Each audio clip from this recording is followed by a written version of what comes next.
Alright, this last type of dart that we're going to be doing is called a dart tuck. It is also called a released tuck. So if you ever have that, if you hear the released dart referencing or released tuck referencing, it's the exact same thing. It's just more of a method. Now, what this pattern that you got today, all of the darts, the dart tucks are coming out of the neckline, and I tried to pattern this again. Hopefully, it won't turn out too bad because I've never patterned anything like this.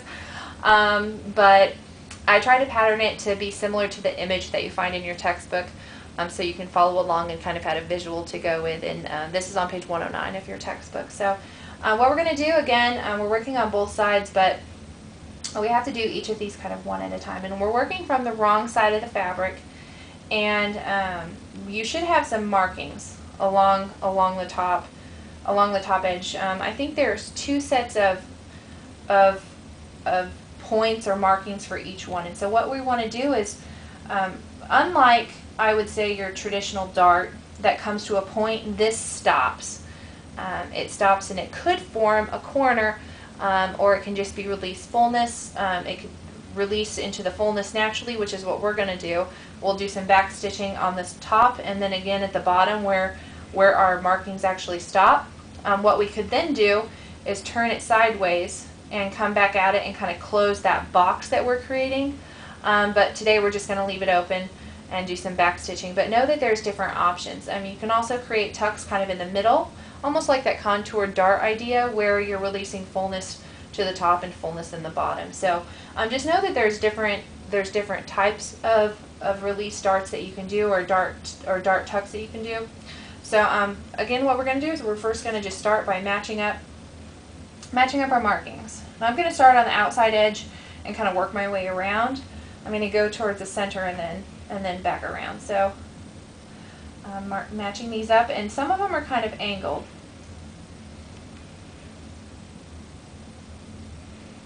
I'm going to match up those darts, those markings. And remember that when you're creating darts, the direction that you need to press them in. And you know, when I patterned this, I always made sure that the dart area, that excess fabric that is created from the dart, that is actually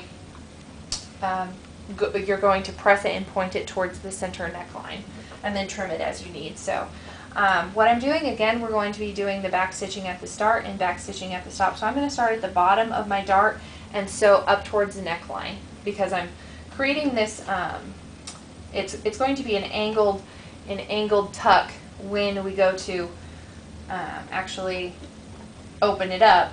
So I want to start from the bottom and kind of work out to make sure that it's going to follow that line that I want. So I insert my needle right there on the edge of that mark, and I'm just going to do some quick back stitching, and then I'm just going to connect that dot at the top. Now if you want to, I'm going to stitch all the way through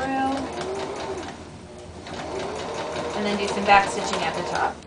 Now, and then trim those threads. Now what you can do is you can sketch that line so that you don't go off of it. I might do that just for this next one so you can see how it's done. So I have my ruler handy, and I have a marker handy. And I'm going to use a different color so you guys can, I'm going to use red. Alright, so what we're going to do next is we're just going to repeat that same process of matching up your markings.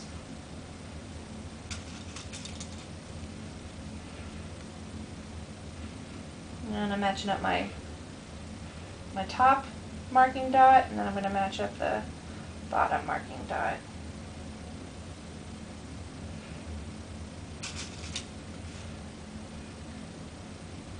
Alright, got both of those marked up.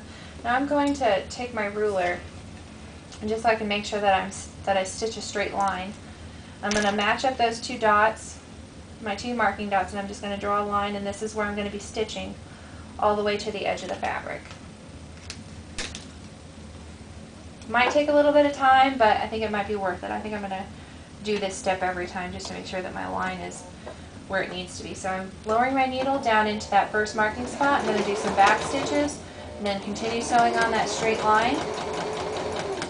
And I want to make sure that I'm not accidentally catching any of that extra fabric from my previous dart tuck, and then I'm just going to continue along that line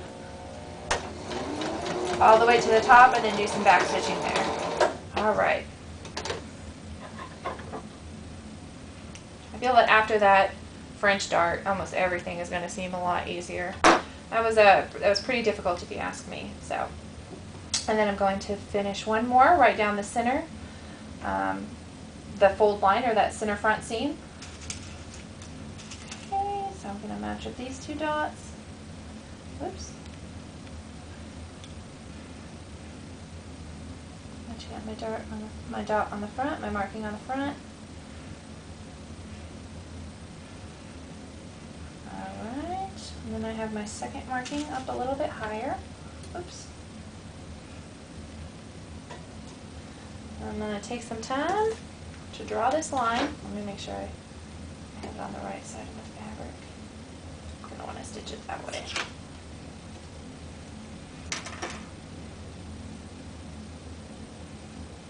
And I'm going to draw that line so that it goes all the way up to the center of that neckline. Alright, and again, just going to be doing some back stitching at the bottom and at the top. I'll lower my, whoop, I didn't have a hold of those thread tails well enough. Have